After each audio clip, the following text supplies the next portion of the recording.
Message!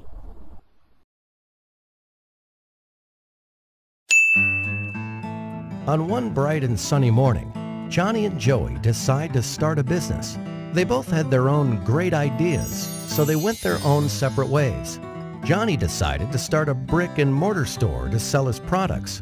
He rented out a nice building at a nice location. He hired a couple of salespeople. He printed brochures and flyers and direct mail pieces. He advertised in the local newspapers.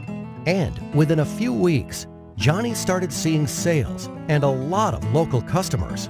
Johnny was excited, but he had a very high overhead and a very low profit margin, so he decided to wait to see some growth.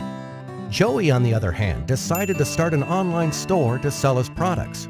Joey got a nice-looking website with a nice little name. He hired a content writer. He invested in online marketing and got some help with SEO and email marketing.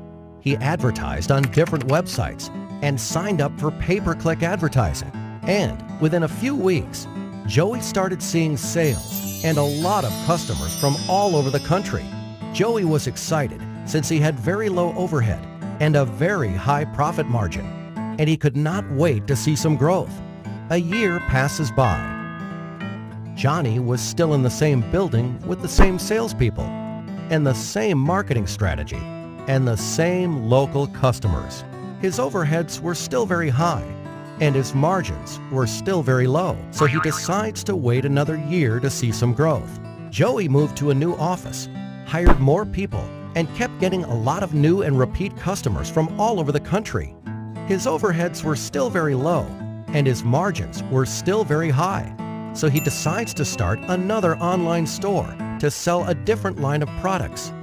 Another year passes by. And on one bright and sunny morning, Johnny and Joey meet again. Joey tells Johnny about his new marketing strategy, and Johnny realizes his mistakes. Traditional marketing can only get you so far. Think local, but act global. So this time, Johnny went back and fired his rusty salespeople and fired the old-school ad agencies that did the brochures, flyers, and newspaper advertising for him. He hired a good web company and outsourced all his online marketing to them. And within a few weeks, Johnny was again a happy man to see increased profits and lower overheads. And needless to say, he was very thankful to Joey for pointing him in the right direction. Message!